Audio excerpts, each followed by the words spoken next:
Hey everybody, welcome back to the channel, and today we're going to be recapping Jane the Virgin, the season premiere of season 5, which is actually the last season. I'm not quite sure if I'm going to be recapping this one full time, so if you're interested in it, be sure and leave a comment below to let me know what you think.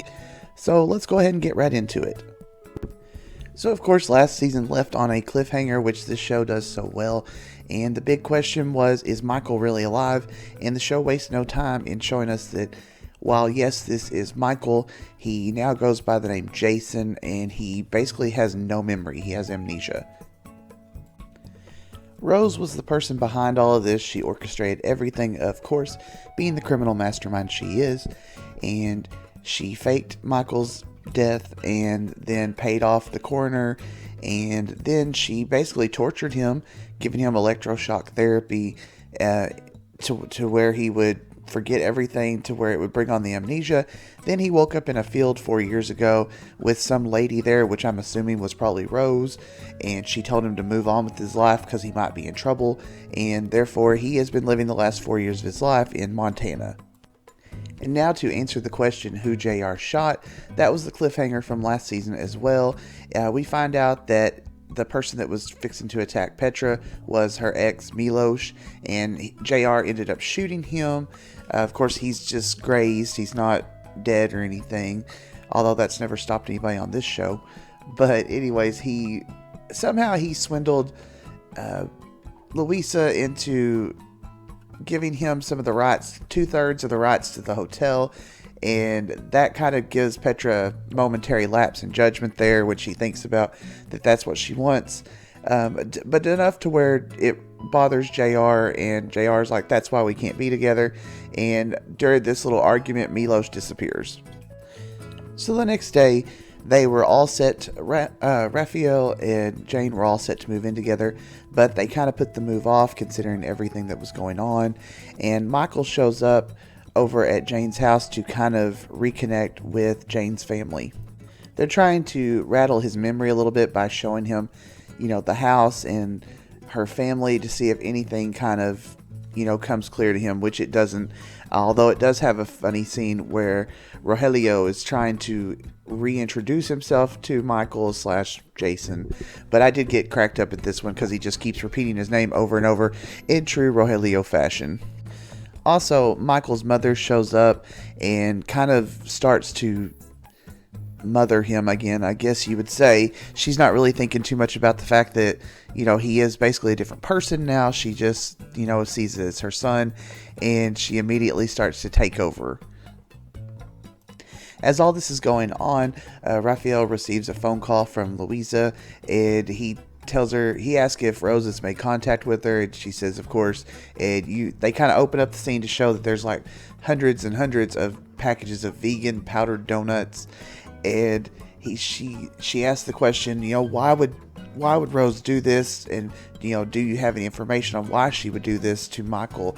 And he says no, and Louisa realizes it's because the only person that she will tell is Louisa, and Rafael says, I'm not going to put you through that, I'm not going to make you go see her. Michael's mom takes him to the doctor to where they're getting an opinion about his amnesia. Jane goes along with them, and basically they're left with the conclusion that, he might regain his memory, but, there's no guarantees, just to kind of put him in the same routine as he was before, surround him with family and friends that he was used to before, to try and, make his memory come back. Jane takes Michael on kind of a memory tour where she's showing him different places from their relationship, hoping to break through. And really, he doesn't remember any of it. The only thing that he does pay a little bit of attention to is Petra, and you could tell that he's obviously kind of attracted to her, which I found a little strange considering their characters have never really had that interaction before. But, Jane is instantly a little bit peeved off about this. After this, Petra ends up kind of double-crossing Milos. First, he thinks that she's going to give him antibiotics, and he's going to give her his 2/3 share of the Marabella, but she just ends up calling the cops, and he becomes arrested. After not making any progress with Michael, Jane returns home, and she kind of has a heart-to-heart with her mother and her grandmother, and then Michael shows up, and he pretty much, apologizes for kind of how he's been acting, and he tells Jane that if she wants him to leave and go back to Montana, that he will. The ball is completely in her court on that situation. In typical Jane fashion, she begins to write about her emotions, and she's writing stuff about Michael and Michael's life, and we're getting little flashbacks to that. And then we do see a scene that we've never seen before, which was at Michael's funeral, and Jane attempts to give a eulogy, and she pretty much just breaks down in the middle of it, and Raphael ends up stepping up for her and saying the rest of the eulogy. And I liked this scene. I thought it was really sweet. I'm really pretty torn between the two pairings at this point. I've liked both of them throughout the series, so it's kind of difficult. But all of this just kind of makes Jane realize that she does love Raphael. She wants to make things work, and in a big grand gesture type way, Jane shows up at Raphael's first day at work. She tells Raphael that she wants to go ahead and move in with him.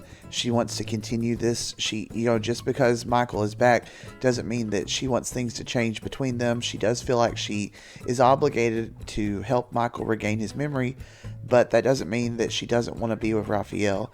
And the two of them kiss and, seemingly are going to go along with this. But this is Jane the Virgin, and we all know that there's going to be some curveballs thrown in there. Back at the Marabella, JR shows up to Petra, and Petra kind of pleads with her to stay. JR tells her that while she's glad that she's changed and she's glad that she's becoming a different person, she can't wait for, she's not really there for that, and she ends up leaving. And I thought the scene was a little sad because we've never really seen Petra that devoted to anybody and willing to change and wanting to change and becoming a better person. She's always crawled back to kind of who she is, and she puts herself on the line for JR, and JR kind of turns her down, which is really not too surprising to me because I really didn't figure that the show would be able to keep Rosario Dawson for very long. But I did, for what it's worth, I did like this relationship, and I'm kind of sad to see it end.